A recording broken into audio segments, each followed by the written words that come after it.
Son 6 los colombianos más opcionados en estas elecciones para dirigir las riendas del país para los próximos 4 años, bien sea para continuar con las políticas del presidente Uribe o para hacer un cambio rotundo en estas. Se han desempeñado en diferentes cargos públicos a nivel nacional e internacional, conocen el país y sus problemas desde diferentes ángulos y, con sus propuestas, buscan el progreso de la nación.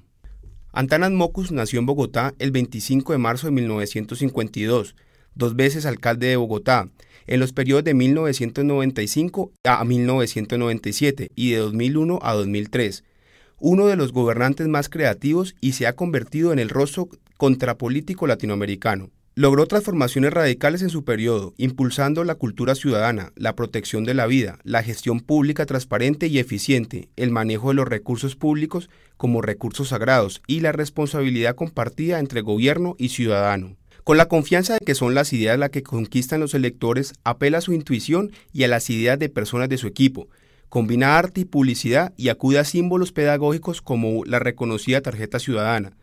Sus consignas apelan a la honestidad y a la transparencia. Fundó el movimiento Visionarios por Colombia y su discurso llama a los colombianos a la confianza, a una nueva forma de hacer política.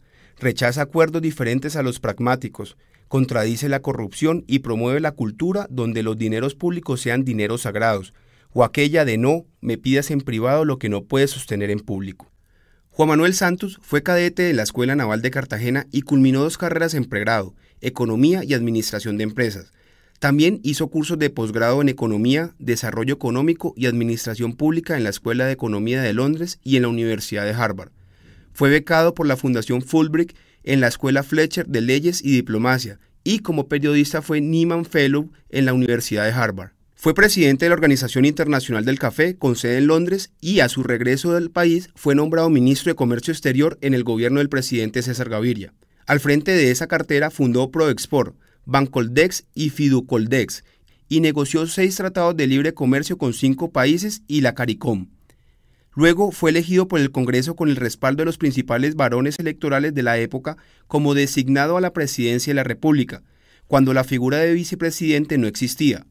En la última etapa de gobierno de Pastrana fue nombrado ministro de Hacienda y Crédito Público y en el segundo mandato de Álvaro Uribe fue ministro de Defensa. Creador en 1994 de la Fundación Buen Gobierno, ha publicado varios libros, uno de ellos La Tercera Vía, que escribió en compañía del ex primer ministro británico Tony Blair. Desarrolla allí la tesis del buen gobierno, basado en los pilares de la educación y la cultura ciudadana como factores claves para cerrar la brecha entre ricos y pobres. Su obra más reciente es Jaque al Terrorismo, que relata en forma periodística las operaciones militares que comandó durante su ministerio. Por otro lado, el candidato del Polo Democrático Alternativo, Gustavo Petro, hizo un periódico, después fue personero en 1981 y más tarde concejal entre 1984 y 1986. Su discurso no es de palabras rebuscadas, sino de lógica y de impacto. Su fuerte han sido los debates de control político. Denunció a Banpacífico, puso en el banquillo al ministro Fernando Londoño por las acciones de Invercolsa, al fiscal Luis Camilo Osorio por la penetración de los paramilitares en la fiscalía, y se consagró en los últimos 4 años cuando denunció los nexos criminales entre políticos y paramilitares. Fue el primero que habló con un nombre propio del senador Álvaro García, recién condenado a 40 años por la masacre de Macayepo.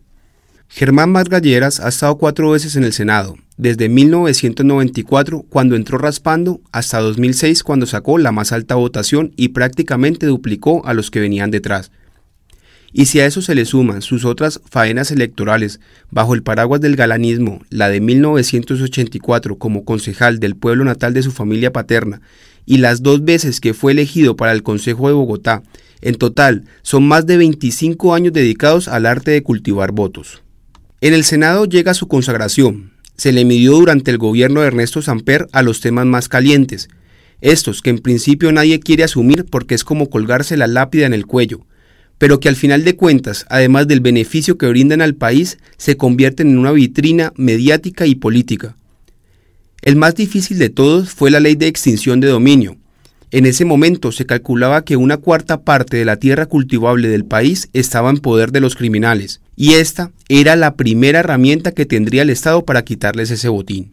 Tomó posiciones que molestaron a los paramilitares, pidió endurecer las penas de la Ley de Justicia y Paz, y públicamente rechazó la entrada de Leonora Pineda a las listas de Cambio Radical. Gracias a esas batallas se fortaleció como figura pública en el país, pero no salió ileso. Sufrió 2 atentados, uno en 2002, con un libro bomba que le cercenó 3 dedos de su mano, y otro en 2005 cuando un carro explotó a su paso en la ciudad de Bogotá. Noemí Sanín entró a la política en el gobierno de Belisario Betancur, siguiendo los pasos de su hermana María Estela, quien había sido ministra de Trabajo en la administración de Julio César Turbay Ayala.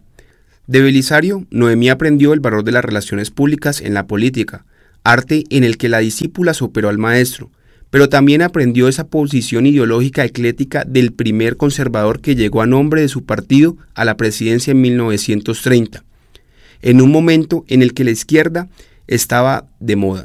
Noemí se formó como una conservadora progresista y heredó su concepción sobre el conflicto armado, incluida la confianza en el diálogo para superarlo.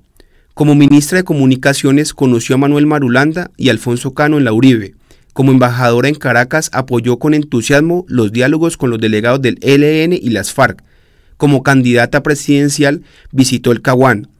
Durante varios años la mayor ambición de Noemí Sanín era liderar un exitoso proceso de negociación político que llevara a la paz definitiva. Forjó el camino para la participación de la mujer en la vida pública del país. Su dedicación, su fortaleza y su pasión la han llevado muy lejos, y en esa lucha se ha ganado el cariño de los colombianos. Su meta es ser la primera mujer presidenta de Colombia. Por ahora, las cosas no pintan bien y las encuestas no la favorecen, pero con la tenacidad que la caracteriza, hay que esperar hasta último minuto para conocer el veredicto del pueblo.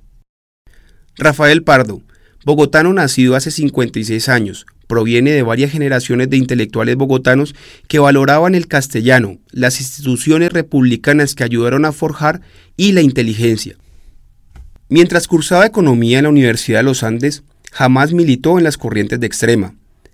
Más mella le hicieron las ideas de los teóricos del desarrollo y aprendió de la importancia de las reformas fiscales y rurales en el crecimiento de los países. Se especializó en Suiza y trabajó en la academia, oficio que nunca ha abandonado, y aterrizó a los 33 años como director del Plan Nacional de Rehabilitación. Hizo crecer este programa presidencial creado para atender zonas golpeadas por la violencia, que les abrió oportunidades de progreso a comunidades marginadas de 300 municipios. Su campaña invoca al rojo liberal, pero a pesar del esfuerzo renovador reciente, este partido carga con su pasado narcoescandaloso del proceso 8000, el clientelismo y la politiquería, y la decisión de no sacar de sus filas a Arlet Casado de López. De ahí que el grueso de la votación liberal al Congreso, más del 60%, proviniera de las ciudades pequeñas, donde la maquinaria opera aún y pesa mucho la vieja lealtad por el trapo rojo.